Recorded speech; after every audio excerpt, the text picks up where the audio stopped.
I joke that commitment is my love language. Huh. Like, I think that I really appreciate people who want to be committed to causes, to people, to continuing to show up day after day, week after week, working through challenging things. Just the faithfulness and the trust that gets built in a community of people who are like, we're here, and we are making a decision to be here and to love each other and to keep showing up.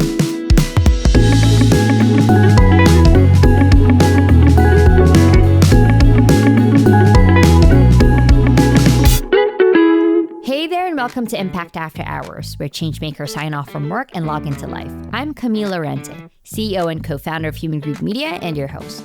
One thing before we get started, if you're enjoying our content, go ahead and subscribe to our channel. It's one of the best ways to support our show. All right, let's get into it. Today, I'm excited to find out what Forkin Bohannon, public speaker, author, and founder of Sseko Designs, is really like off-duty. Liz's journey to transforming lives started with a one-way plane ticket to Uganda. Through her socially conscious lifestyle brand, Sseko Designs, she partnered with Noonday Collection to become one of the world's largest fair trade fashion companies powered by social selling. Liz is one of the most magnetic public speakers in the country, and you'd be hard-pressed to find anyone who can make you feel giddy about life while you're in the midst of messing up in the way that Liz does. It's time to get to know our guest off the clock and what makes her such a powerhouse when she steps on stage, or true story, when she flies above it. Liz, welcome to the podcast. Thanks for having me, Camille. There is a clip of that. So listeners, people who are watching on YouTube, look it up. Liz has done it. I wish I could say I always do it. That it's a requirement for me to be a speaker is you have to have a rig that will enable me to fly across 10,000 people. But alas, it's more of a special occasion trick I pull out. Yeah, but still, there might be another opportunity. I know Pink, the artist, she does a lot of stunts. I think Liz does that, or will hopefully do more of that in the future. But I will start with, we have a history. We do. This is a bit of a reunion. We know each other quite well, actually. Do you remember the first time we met, Liz? I'm going to quiz you already. I think it was in New York, right? In person. When I was there, I was in New York in fall of 2019 for a press tour for my book that was launching called Beginner's Pluck. And I think I came to your all's offices and you interviewed me in person for the Human Group podcast, right? Yeah, exactly. So it was an OG podcast called Sincerely Human. That's how I met you. Yeah. And I even remember what you were wearing. It was like, I think an animal print. Not surprising. I don't know, top. Yes. And then I remember that you were going to see Hamilton on Broadway. For some reason, stuck with me. Yeah. It was that exact trip. Yeah. And then, I interviewed you, and then we also started working together on your show. For those of you who don't know, called Plucking Up, and we'll dive into that a little bit today. Okay. But you've spoken to over 1 million people to date, and for context, that is because you do 1 million things. You podcast, you write, you coach. What else do you do, Liz? Oh my gosh. I'm a mom. Mom of 3. I'm an entrepreneur in the sustainable fair trade fashion space. Yes. I am a community builder. So regardless of kind of what space I'm in, I'm always asking the question of how do we co-create and build authentic, meaningful, dense networks of support, whether that's in the workplace, in more of like a corporate environment, or in our personal lives through friendship. On that note, I live in a very intentional community up in the Pacific Northwest that I helped co-create. We're kind of trying to bring the village back, if you will. Yes. And let's see what else I'm in the midst of making a documentary about community and connection. So those are some of the things. You're doing these big projects. But so let's go back to, also Forbes saying that you're one of the top 20 speakers, keynote speakers in America. Do you remember the first time you stepped on stage and what that experience was like? I remember the first time I stepped on stage and got paid for it. Mm-hmm. Like, I've been stepping on stages, as an entrepreneur, a founder really, a big part of what a founder does is look for opportunities to share the story about the brand. And so from the time I founded this company, I have been talking nonstop, whether that is at like a book club that somebody invited me to, or a Girl Scout troop that somebody, wanted me to come do a presentation to. But I definitely remember getting an email from my alma mater, probably like a year and a half into founding Sseko, and they were having like a big like women's event or something, and they asked if I would come give a keynote, and that was the first time that I ever stepped on stage in like a keynote capacity. And I remember being like, this is really fun. This is really fun. You get to talk and share about the thing you're most passionate about, which for me was my company.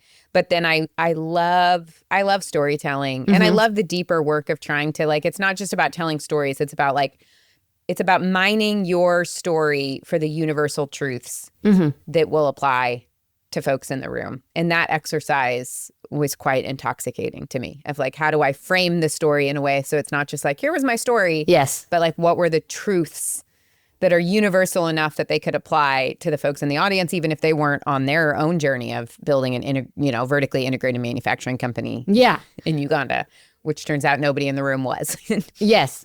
But so you're known for making people laugh hysterically or making them cry sometimes, depending on what your talk is about. What are your top tips? My goal is to do both. To do both. Okay. In my dream world, yes. In the same talk. If I can make people laugh until they cry and then cry until they laugh, that is, I think on a personal level, I love the spectrum of human emotion, and I feel more comfortable in like kind of the extremes of human emotion than I do in like boop, boop, boop, boop, boop. We're like pleasant and it's fine and everything's like normal. But I also think that speakers have an opportunity, really. I mean, it's really unique, especially in today's world. Oftentimes I'm given a full hour to speak. Wow. And I think in the age of where we're at with technology and internet and social media and YouTube and AI, to have people's complete attention, like you're sitting in a chair, yes, you are in an embodied time and moment and space. Most often people are not on their devices. They are in a room. I just considered that like such a wild honor, that it's like, for the next hour, you are with me and I am with you. And what are we able to accomplish in this space together? And so for me, humor is really important, especially as I'm talking more and more about community and connection. We talk about the loneliness epidemic, how dangerous loneliness and isolation is, how it's become a norm in our culture. And that's a really heavy topic. It's a really heavy topic. Close to 70% of Americans would say that they're lonely, but less than 10% will actually talk about it. We're starting to have this like increased awareness of how important it is, but there's still a lot of misunderstanding and shame around it. And so I have the task of how do we talk about this really kind of heavy, tender topic, but in a way, for me, that's where humor and levity is so important. For sure. And those are some of the things that people remember from seeing you. So they're locked in, obviously you will probably share stats or insights, but then the feeling that they had in, those either couple minutes or a full hour, right? Like that's the testimony they give after, hearing you speak, Liz. And so I don't know, for anyone out there who is going to be stepping on stage or speaking in front of people, humor and levity, that's the takeaway. You've inspired so many. We've talked about that, but who inspires you, Liz? I think I'm generally inspired because I'm easily inspired. I think most people that I interact with, I'm really inspired by my best friends and just the way that they go about life. I'm really inspired by my global community. I feel like a lot of what I have learned about how to live an examined, intentional life has come from my experiences abroad with people who no one listening to this has ever heard of. Yes. I don't actually know. Like, I'm so inspired and in love with like the real people in my life that I don't actually spend as much time and energy like thinking about like public figures, I guess, that I feel inspired by. But there's tons of like, there's amazing thinkers and writers and creators that I really appreciate their work out in the world. But I think my actual day-to-day inspiration probably comes most from the people that I'm surrounded with in real life. You mentioned your best friends. Like what is a quality or, you know, your life experience with them that you think was pivotal for you, if at all? You know, I've joked before, you know, there's like the love languages. How many are there? The 5 love languages, maybe, where it's like words of affirmation and gifts and quality time. Yes. I joke that commitment is my love language. Like, I think that I really appreciate people who want to be committed to causes, to people, to continuing to show up day after day, week after week, working through challenging things. Just the faithfulness and the trust that gets built in a community of people who are like, we're here, and we are making a decision to be here and to love each other and to keep showing up. I would say that's what probably really, it inspires me, and also that's what I hope to bring into spaces as well. Yeah. You saying the word commitment made me think of, you know, commitment as something that's rare. But I also, maybe it's, you know, the day-to-day experience or us, you know, building community, like maybe those are the pockets of life or experience that where we find people who are committed to doing the work, right? Totally. And I think we're just like at a moment in culture where you're exactly right. The word commitment or sacrifice or investment, I think for a lot of people, it's like one of our first embodied reactions to that is like, someone's trapping me, someone's asking too much of me, I need to protect myself. And I think there's been a lot of really amazing things that have come out of the last decade just around like the importance of boundaries and healthy relationships. I do think we've gone too far. Like, I think we've gone too far in kind of being like, anything that doesn't feel good to me in the moment, I don't have energy for it, the vibe isn't right. Just say no. Just say no. Protect your peace. And I think it's part of what's contributing to the deep sense of loneliness and isolation that we're experiencing as a culture. Because community and connection and relationships, if you're showing up only in the spaces that feel like good and life-giving to you in the moment, what that actually does, the subconscious kind of belief that you're embodying is people are only going to show up for me when it feels good and when it feels right and when the vibe is good and when I'm lovable and particularly likable. And that actually isn't what creates a resiliency against loneliness and isolation. It actually is. I'm surrounded by people who show up even when it's kind of hard, or even when I'm not particularly worthy of that love or commitment because I'm going, you know, I'm in a hard season, or I'm not able to love my friends equally. And so I think for me, like, long faithfulness towards people and long faithfulness, I think also towards causes. I knew you'd motivate me, Liz, today, especially today. I knew this was going to happen. So, okay, back to the public speaking gigs, or that metaphor. I know there's always a green room in these, at these conferences, these events, and these venues. We're gonna step in there, Liz, and hang out. Okay. I'm mentally going into the green room. Yep. So we'll start with a lightning round of seemingly random questions. Okay. Are you ready to play, Liz? I'm ready. On a scale of 1 to 10, rate your odds of winning or at least making it far on a show like Fear Factor. Oh, wow. A throwback. I think I'm a pretty logically fearful person. So, like, I'm pretty afraid of driving on the highway.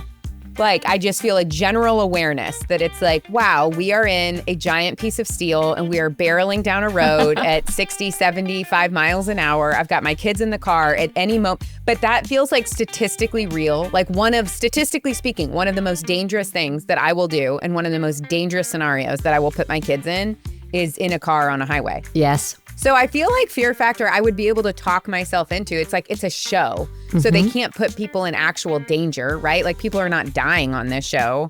So I think I would be able to talk myself into, this is actually a safe, controlled situation. Uh-huh. And I think I'd be able to handle some stuff. You could probably take the prize, right? Like, so it's a 10. The answer is a 10. No, I can't say that because I haven't seen the show enough to know, like, okay, I'm sure I'll get off of this and then go like Google it and be like, oh, heck no, never mind. I could never. But give me an example of something that happens on that show and I'll tell you if I could do it. I have to Google it myself too. I have seen I have seen episodes, but you flying above 10,000 people on a harness, you know, I'm sure it's safe, and you know, you did that on, you know, you rehearsed. Totally. That was like not scary at all. Okay, next question, Liz. You're going out to eat with your family. What kind of outfit would you put together, or would we find you in? I would wear dark colors. Yes. And crappy clothes that I would not be afraid of getting ketchup, syrup, boogers, name any of the other liquids that will end up on my person if I try to take my kids out to eat. So not cute. So don't wear anything precious, right? No preciousness, no. If you were a superhero, Liz, what would your name be? So just give me a name. Mother Plucker. Mother Plucker. Who can do a million things. Like literally, you're a multifaceted person. You've done, apart from speaking, your background is in journalism. Meaning like that's what you took up in college, right? Yeah, my academic background is in journalism, yes. Your academic background. Yes. What was your favorite paper or article that you wrote in school? Oh, I thought you were going to say my favorite class, actually. So I'm going to answer that because that's what it came to mind so strongly in my graduate degree. I took a journalism ethics class, and that, like, I could do that all day long. Like, sit in a circle with people. So we would read. It was less about writing and more about reading about different issues that were being covered and different like ethical dilemmas that journalists faced, and then basically like debating and workshopping how we apply a certain set of ethics to a certain situation. And those feel like bygone. That feels like a bygone era. Yes. Like I was in journalism school when there was still a sense that journalists were these like, there was a goal to be these kind of unbiased reporters that, you know, where factualism, that's even a real word. Let's make it a word. There's just a very high standard for journalists. And I feel like that was a different world. Yeah. A different time to be in. So to think that I was like debating the nuance between like two viable takes on the same issue, but now we live in a world where it's just like, whatever, you can say whatever you want with apparently no consequence. That got depressing. And I know we're supposed to be having fun on this show. So sorry I took us there.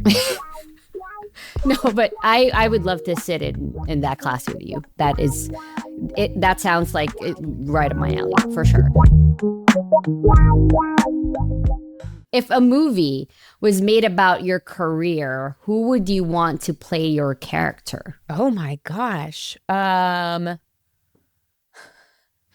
Melissa McCarthy. Melissa McCarthy. Or Kristen Wiig. Yeah. I figure if it's a movie about my life, I'll get to like be on set. And if it's somebody that's playing my part, I'll have a professional excuse to hang out a lot with the person playing my part. So really it just comes down to who do I want to hang out with. Yes. And I would love to hang out with Melissa McCarthy or Kristen Wiig or Tina Fey or Amy Poehler. That would be my dream, like, quad. Yeah. I shouldn't be a casting director, I'll tell you that much. Because all those choices would not be great.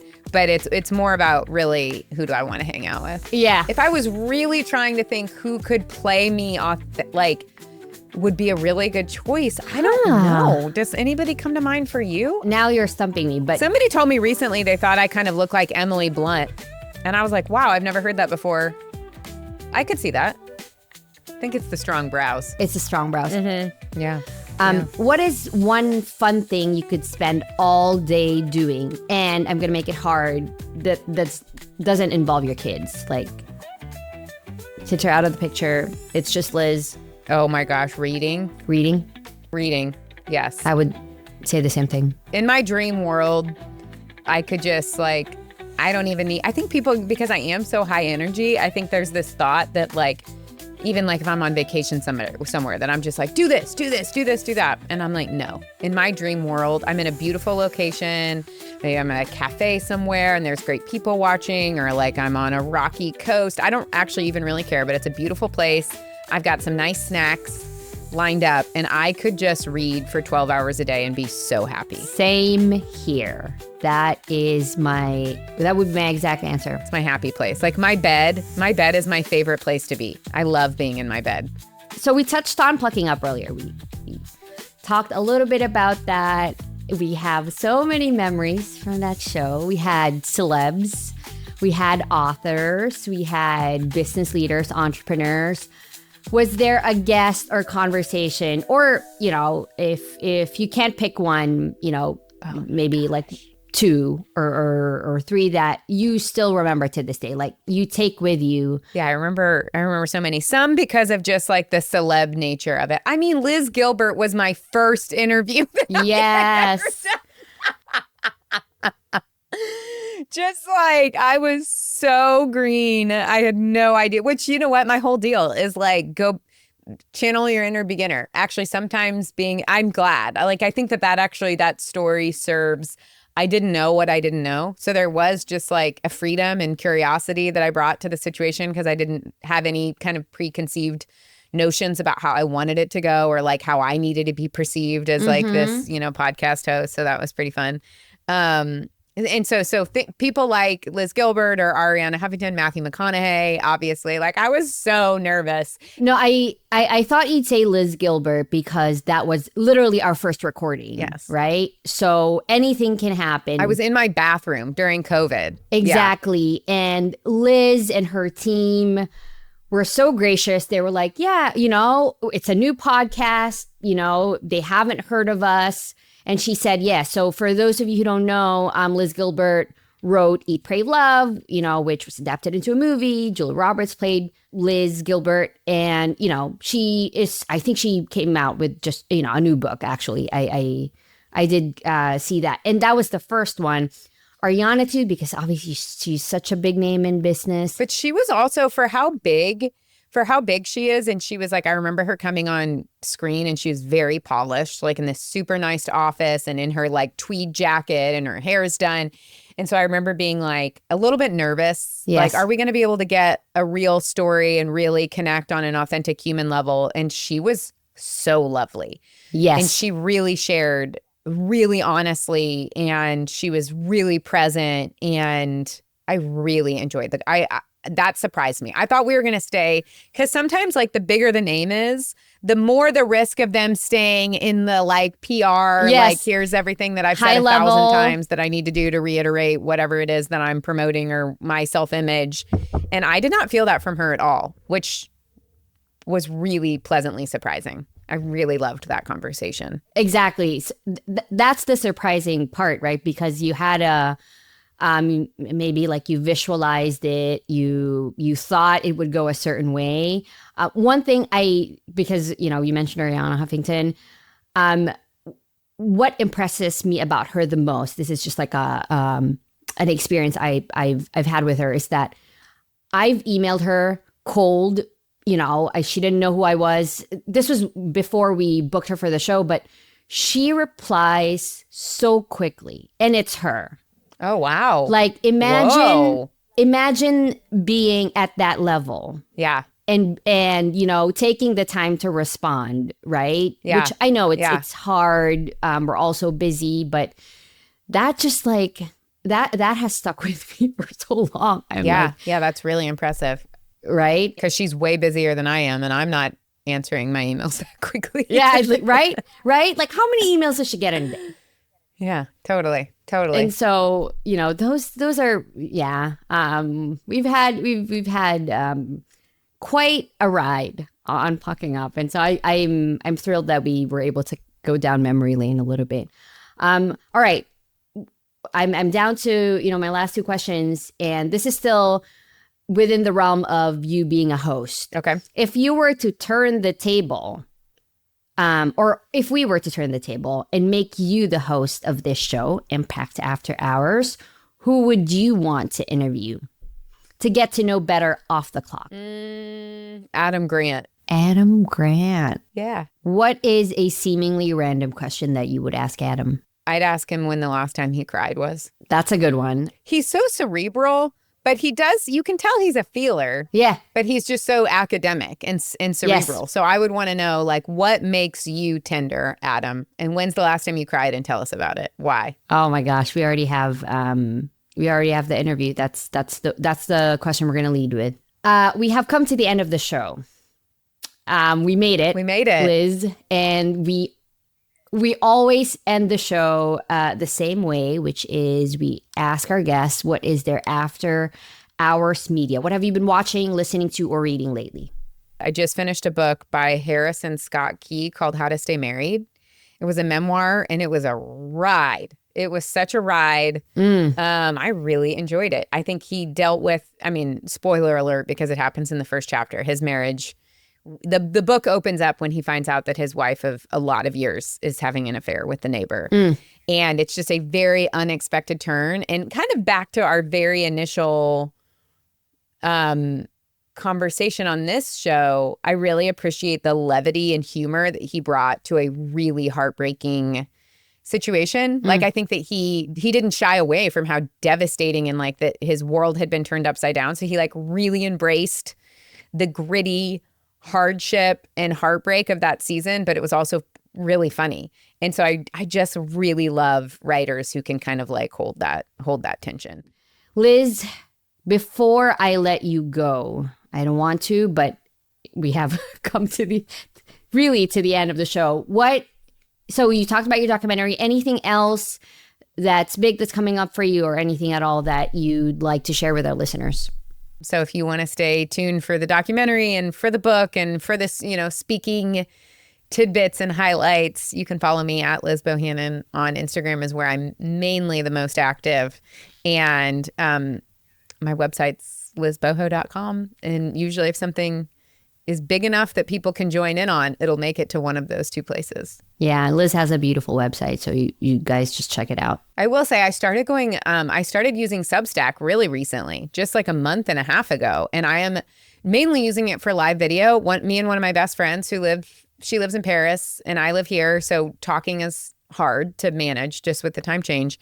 And so we were like, what if we went live on Substack like once a week-ish? And it's kind of like an after hours, like unplugged, unhinged, two best friends just chatting about things. We're having so much fun. We are having so much fun. So that kind of is like off, like random in left field. Like it's not to get leads or to like, it doesn't have a purpose other than doing something fun with my friends and inviting other people into the conversations. And it's important for me in my life to have enough things that feel like I'm doing it for the sake of just doing it. There doesn't need to be a specific outcome.